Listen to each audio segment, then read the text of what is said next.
Kaya nga. So ito kasama natin ngayong umaga si Professor Xiao Chua, isang historian. Good morning po, Professor. Makasaysayang umaga po sa inyo, DJ Chacha, sa lahat ng mga tagapakinig po natin. Ang kasama natin ngayong umaga, Professor, ay si Kuya Popoy. Hello, Kuya Popoy. Hello po. Makasaysayang Pasko po. Makasaysayang Pasko nga po sa inyo, no? O eto, magpapalit na po tayo ng kwarta ng pera, ng itsura ng ating pera. Ano po ba ang reaksyon ninyo dito?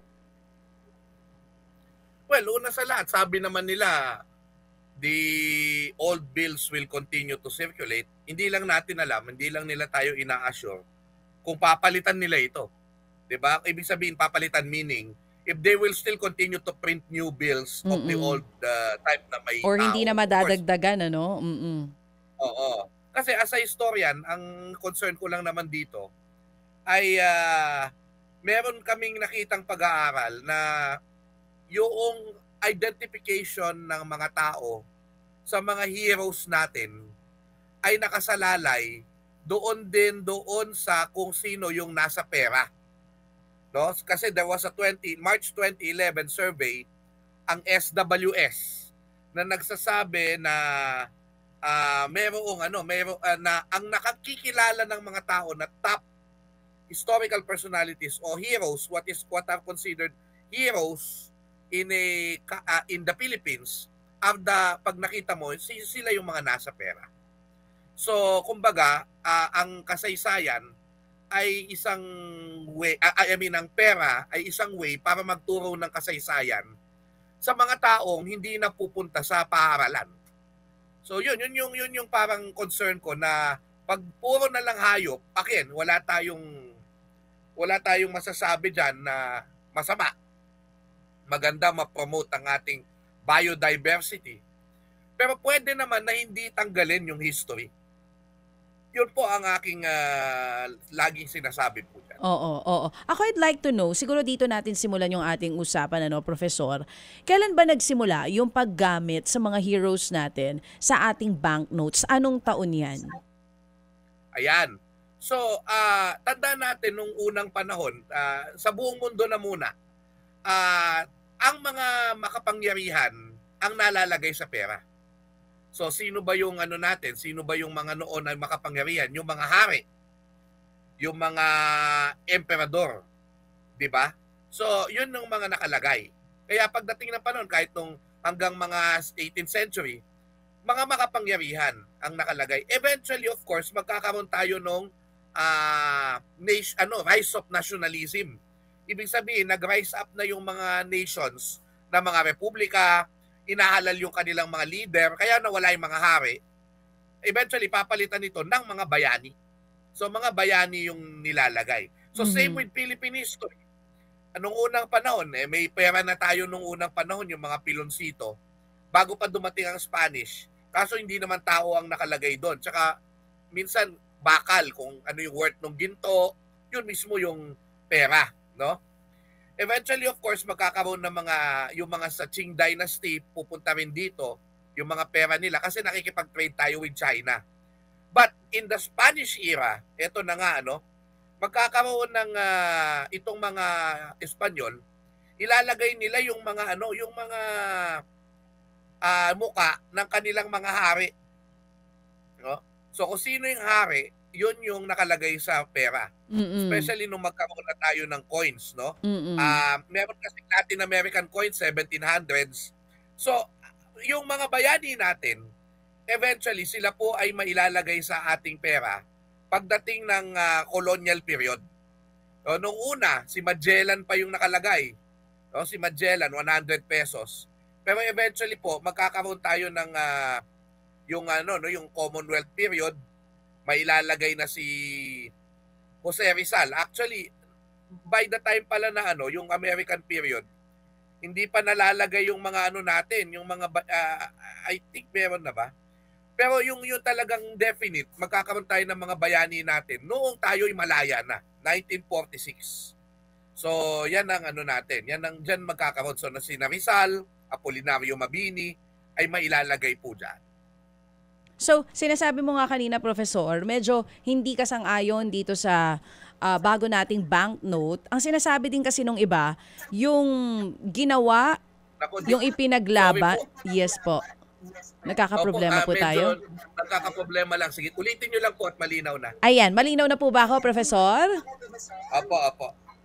So, yung sinasabi niyo po kanina, and even din yung sinasabi ng ibang tao na hindi sang-ayon dito sa ating banknote, yun daw ipinaglaban nitong ating mga bayani, parang baka makalimutan na ng mga tao ngayon. Ngayon nga, pag tinanong mo, sino ba'y nakalagay sa ganitong pera, anong pinaglaban nila, hindi na alam ng ilan, paano pa? Pagka, sinabi naman ng BSP, tuloy pa rin yung ganitong klase nga ng paggamit natin sa mga pera na nandiyan yung mukha ng ating mga bayani, pero hindi nga tayo sigurado kung madadagdagan pa yung pag-imprenta nito. Pero ikaw bilang historian, ano nga po ba yung may naitutulong ba talaga yung nandun yung mukha ng mga bayani natin kaysa sa kung ang ilalagay doon ay flora at fauna lang? Kasi ang sinasabi ng BSP dito, etong paglalagay nila nitong flora at fauna na meron na po tayo ngayon, ipapakita din ito yung distinct na meron sa Pilipinas. Species, mapa-flora man yan or fauna. What's your thoughts on that po? Okay. So, dalawang bagay, DJ Chacha. Dalawang bagay.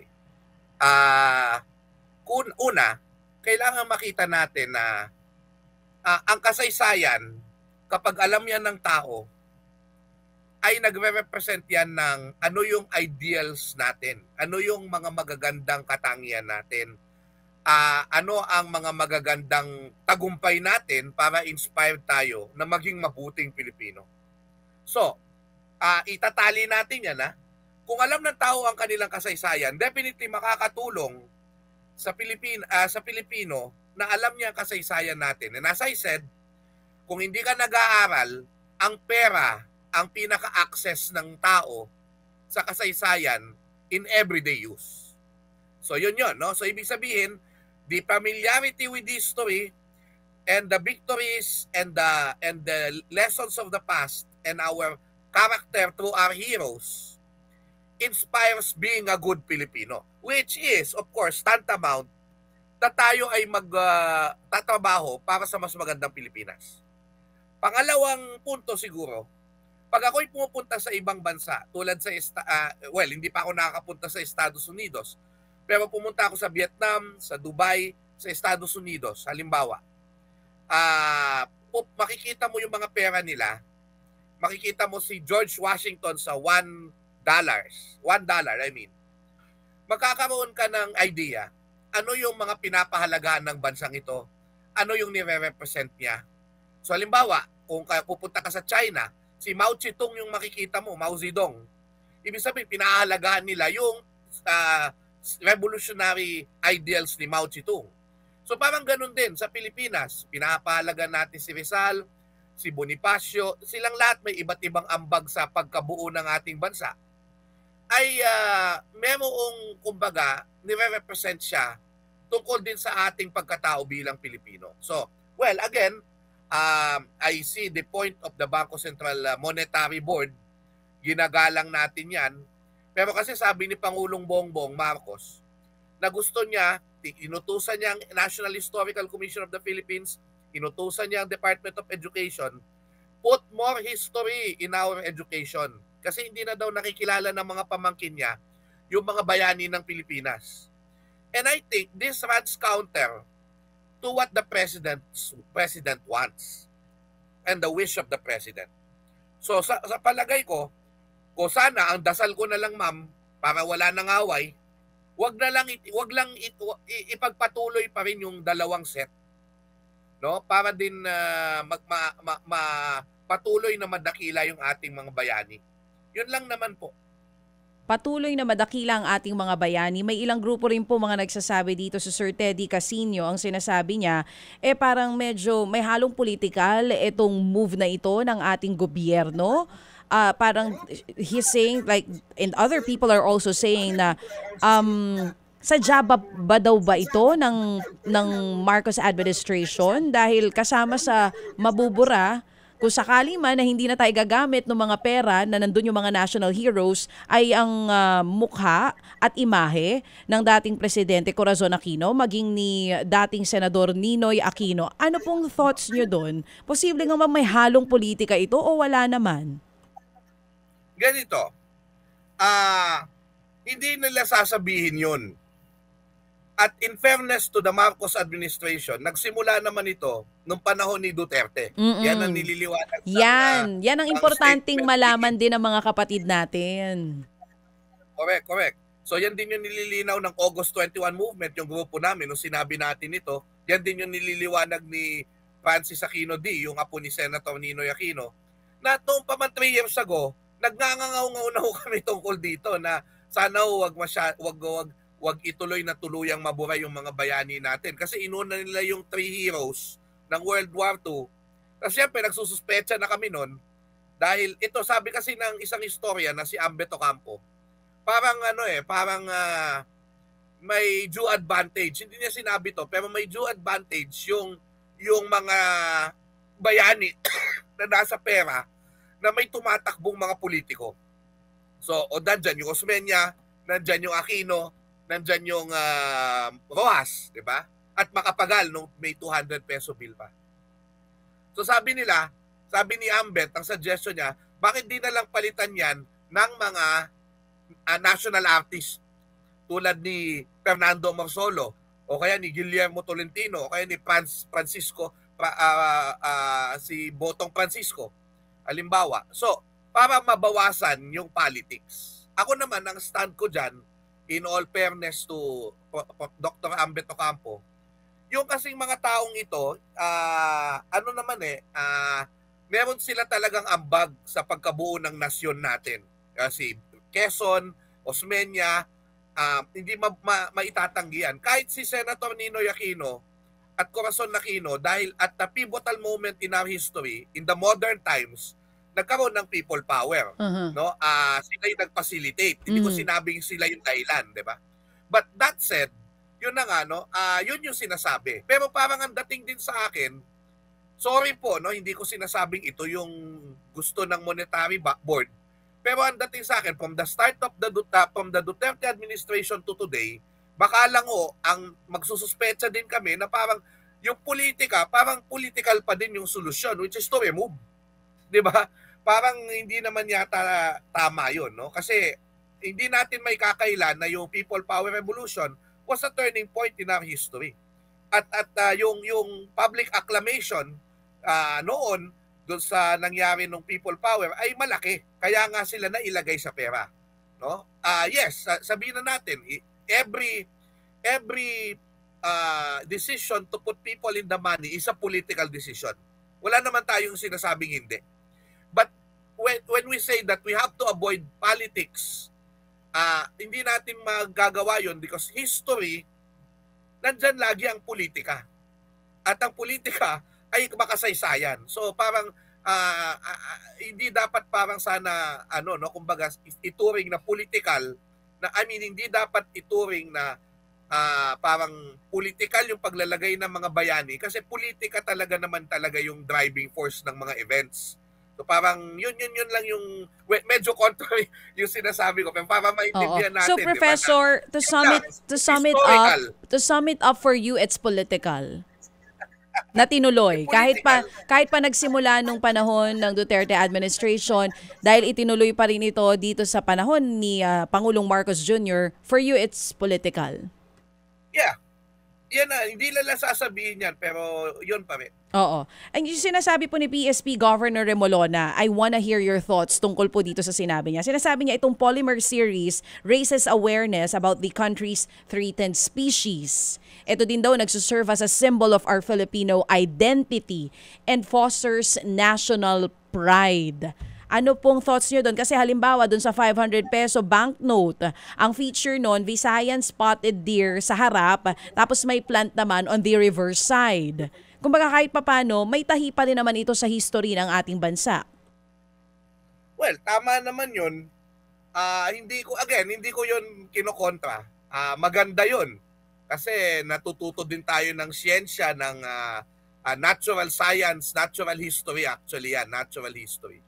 Pero again, kung ako yung isang turista o ako ay isang mamamayan, hahanapin ko yung nasan yung taong bayan? Diyan sa diyan sa banknote na yan. Nasan yung tao? And yung mga bayani natin represents us. Yun yung parang tinanggal na rin tayo sa pera. Kasi hayop yan eh. Wala akong problema sa hayop. Pero sana, nandyan pa rin yung mamamayan na nire-represent ng mga bayani natin.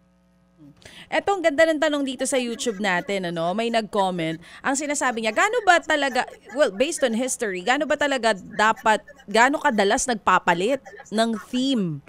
Oo, itong pera. Ano ba? Kasi di ba yung ibang mga bansa ganun din eh. At ang sinasabi ng dahilan, dahil ang dami ng kumbaga, napepeke na yung mga pera natin na ginagamit natin, kailangan talaga nag-e-evolve itong banknote natin. Hindi lang po yan dito sa Pilipinas, even in other countries, ganyan ang ginagawa. Pero gaano nga ba siya kadalas dapat pinapalitan, Professor? Well, tama naman yun, na every so often nagpapalit. In fact, matagal nga yung sa atin kasi minsan umaabot ng 20 years yung mga banknotes natin. Pero ito lang, tama naman yun. Sabi, every 10 years, dapat nagpapalit tayo ng pera, ng design ng pera. Yes, that is true. Kasi, again, sabi nga nung mga counterfeiting measure kasi, kapag may bagong pera, minsan, nakokopya pati yung bagong teknolohiya, kaya dapat nagle-level up yung pera mo. So, that's one. Maganda yun. Pero sinasabi ko naman, pwede namang magpalit ng disenyo tulad ng sa matagal na panahon, 'di ba? Si Jose Rizal, si Bonifacio, si Manuel Quezon ay nasa pera naman natin. Nandyan lang naman sila at hindi naman sila napapalitan kahit mag-iba-iba yung serye. So, yun yung sinasabi namin. And siguro isa pang kailangang i-considera, baka din maisama sa discussion yung mga kasi 'di ba polymer yung pinili natin ngayon. Mm-hmm. And kailangan matest pa natin to kasi, wala pa naman ako nakikitang 1,000 piso na mukhang luma. Pero dito matetest to kasi yung 1,000 kakaunti lang naman yan eh. Kung nasa 50 pesos, 100 pesos, ito ba ay maluluma agad? Kasi yung sinasabi rin nila doon sa dating pera, sabi nila hindi agad manaluluma, pero Diyos ko, ngayon, yung mga pinirma ni Pangulong Marcos, luma na agad eh. Tama. So parang kailangan makita natin yung matest pa natin yung durability talaga nitong polymer kasi ang naaawa tayo dito yung mga abaca farmers. Ayun nga din ang punto ni Senator Coco. Yes. Mm-mm. Yes. Yung abaca farmers natin yan, diyan tayo kumukuha ng panggawa ng pera. Mm-mm. Anong mangyayari, no? So, baka may way na, I don't know kung paano yung gagawin yan. Pwede, again, I think the solution is to have these two sets released and always refurbished every time. Oo. Para okay naman yan. Maganda naman na may variety tayo ng pera. Okay din naman yan. Mm-hmm. Yung sinasabi nung ilan dito, kanina nababasa ko na kung gusto nila makilala ng mga kabataan o ng mga estudyante itong mga bayani, di ituro ng paulit-ulit sa mga eskwelahan. Bakit daw kailangan nasa pera pa nga? Anong sagot doon, Professor? Tulad na sinabi natin, hindi naman lahat ng tao pumapasok sa eskwelahan. Tama. Mm-hmm. 'Di ba? Yun yung doon. So, we are depriving them of history in everyday life kapag nawala yung tao sa pera. Now, again, pwede niyo sabihin, hindi naman pinapansin yan. Pero hindi subconsciously. Subconsciously, dahil everyday nakikita nila yan, 'di ba? Naaalala nila na si Quezon ay nasa Etneb, 'di ba? Ang tawag nga nila doon sa tatlong bayani, Tito Vic and Joey Pero again, nare-recall nila na si Escoda yon, si Abad Santos. And aside from that, napapadali yung pagtuturo namin ng teachers kasi pag tinuro namin sino ba si Jose Pallanes Escoda, familiar na sila. Mas madali na yung pasukan yung lesson. Ganon din yung mga sina Manuel Quezon. So yun po ang diyan, no? Yun po yung parang argument namin diyan. Now again, pwede na lang i-reconsider sino yung mga nasa pera. But I do hope i-consider nila na laging may tao. Laging may tao doon. Oo. Meron din po bang mga bansa na ang currency na ginagamit ay walang mga tao sa kanilang pera? Posible yan, no? Actually, I'm sure meron, no? Pero hindi ko pa napagtutuunan ng pansin yan sa kasalukuyan. Kasi karamihan talaga, mga bayani talaga yung yung nakalagay, no? Oo, yun ang ginagamit. Any final words na lang po sa mga nakatutok sa atin ngayon, Professor Xiao Chua, sa importance ng pag-alala dito sa mga bayani na ngayon ay nasa atin pa naman pong mga kaperahan at magagamit pa rin naman po yan. Yun nga lang di tayo sure kung hanggang kailan. And the importance of speaking up about this topic. By the way, sagutin ko lang yung huling tanong mo. Sige European Union ay walang mukha sa pera. European Union. Architecture ang nakalagay. Switzerland Okay. ay cultural and scientific teams. Japan, Okay. no? At cultural elements like the cherry blossom and Iceland. Marami din So, pala. ilang bansa. Marami-rami. Oo. Oo, pero mostly may mukha. Anyway, so yun nga po, no. Again, hindi ho ako against sa bagong design ng pera. Nirerespeto natin at we fully agree to the Monetary Board dun sa kanilang decision. Ang tanging panalangin na lang po natin ay sana ho ay huwag tuluyang palitan yung mga pera na may kasaysayan sapagkat nakakatuwa, no, na lagi nating sinasabi ang tao buti na lang ang pera may tao pero ang tao walang pera. Ngayon pati ho yung pera mawawala na rin ng tao. At pag tinanggal natin yung tao sa pera, parang tinanggal din natin yung kasaysayan sa tao. Ganda. Maraming Very salamat well po. said. Well said. Thank you so much, Professor Xiao Chua. And of course, Merry Christmas, Professor. Ako, kay may tao o wala, pag galing sa'yo, Ninong Prof, tatanggapin ko. Makasaysayang Pasko. Sige po, mano po sa inyong lahat. Thank you so much. Yan nga po si Professor Xiao Chua. Lagi po natin kasama yan dito. Isa pong historian. Ipinaliwanag niya nga po yung kahalagahan na dapat nandoon parate yung mukha pa rin ng mga bayani natin para hindi naman natin malimutan yung kanilang mga